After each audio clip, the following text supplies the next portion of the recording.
And I said, your hand's always broken. You ain't known for your punching power since you moved up from lightweight to welterweight. Why are you so sure you're going to do this?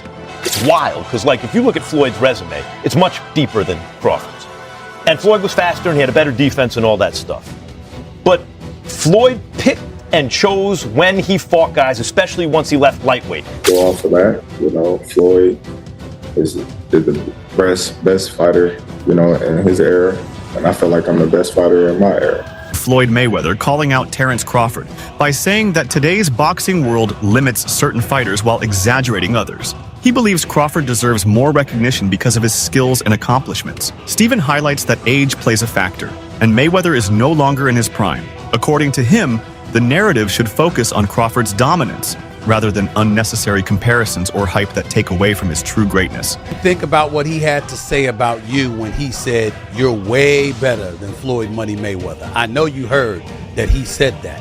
What thoughts came to your mind when you heard that Canelo Alvarez said that about you? Hey, that's a big compliment. He's been in the ring with both of us, so he would know, from his own experience. A lot of people, they can say this, they can say that, but there's only, a few people that can say they've been in the ring with Terence Crawford and Floyd Mayweather and give their own. Terence Crawford and Floyd Mayweather by pointing out that Crawford is naturally the bigger fighter. He noted that Crawford's size and strength give him an edge that Floyd never had at welterweight. However, Mosley also recognized Mayweather's advantage in technical sharpness and precision. Floyd's mastery of defense and ring IQ allowed him to overcome disadvantages against larger opponents, something Crawford doesn't need to worry about as much. Mosley's take highlights that while Crawford's physical dominance plays a role, Mayweather's legacy was built on pure skill and adaptability. Do you think's better out of those two, Crawford or Mayweather? I think Crawford is better, bigger. He's actually, he moved in weight class, and I would say Crawford is a better fight all around fighter. Mayweather's really good too, though. You can't knock him as well. He's very talented. It would have been a tough fight, but I think Crawford would have the edge over Mayweather because of the long arms and because he's bigger. You know what I'm saying? And he would have kept him at bay. It would have been hard for Mayweather to counter, maybe.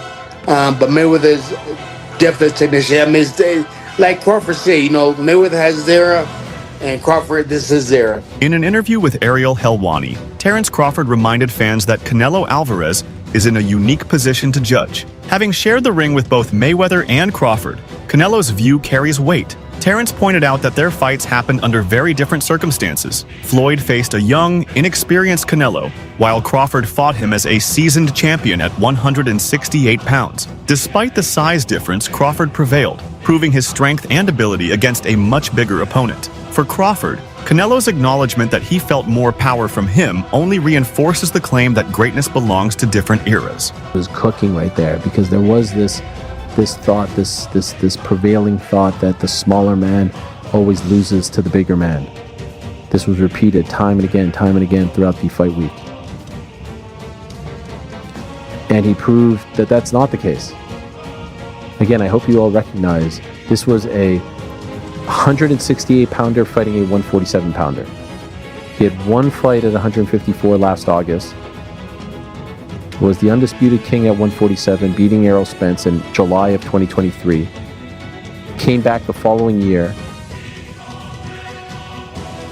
Fought Israel Madrimov at the soccer stadium in Los Angeles, and then did everything he could to get this fight, played his cards the right way, and there he was, standing face to face against Canelo Alvarez, who did seem for the longest time like he didn't want to take this fight, and because there was great risk involved, because not only is Terence Crawford one of the all-time best fighters in the history of the sport, he's smaller than him, so a lot of people would be like, oh, of course you're going to beat the smaller guy, right?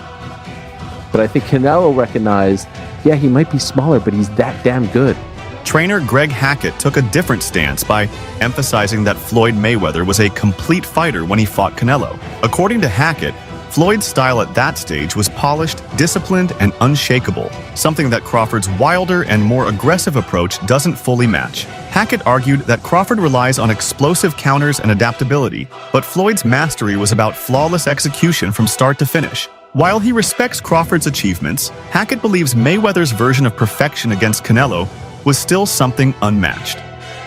The Floyd Mayweather that Canelo Alvarez fought. Yeah. In the last version of Terence Crawford that we've seen in the ring. Yeah. Who's the better fighter, Jay? Of course you got to give it to Floyd. Floyd at that time, Ben, what's up? Floyd at that time versus Canelo was in total confidence. His skill set, his IQ, you know what I'm saying? Everything he do, he was just a complete fighter that night.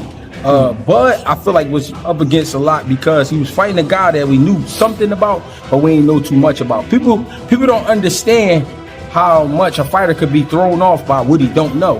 And the reason it throws you off is because you're actually learning about the fighter while you're in there. That's what Bud went up against that night. That's why he didn't look so great. To me, I could be wrong, but he didn't look so great to me because he was learning a lot about Madrimov while he was in there with Madrimov. Max Kellerman analyzed the contrast in how both fighters approached their careers. He explained that once Floyd left the lightweight division, he became extremely selective with opponents, making sure every fight was strategic. Crawford, however, has taken a different route, often fighting whoever was available without hesitation. This has made Crawford appear more daring and risk-taking compared to Mayweather's calculated matchmaking. Kellerman argued that this difference doesn't take away from Floyd's greatness, but shows Crawford's willingness to challenge himself across divisions and against dangerous opponents. It's wild, because if you look at Floyd's resume, it's much deeper than Crawford's.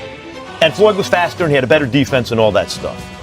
But Floyd picked and chose when he fought guys, especially once he left lightweight. He wiped out the junior lights, bring him.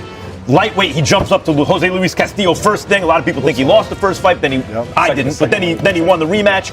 But once he left lightweight, he was careful about when he fought guys. So even though his resume is deeper with names, people remember, but he didn't want it with certain dudes at certain times. Crawford, we all witnessed, even though the resume is thin in certain ways, he wanted it with everyone the whole time. That makes a difference to people.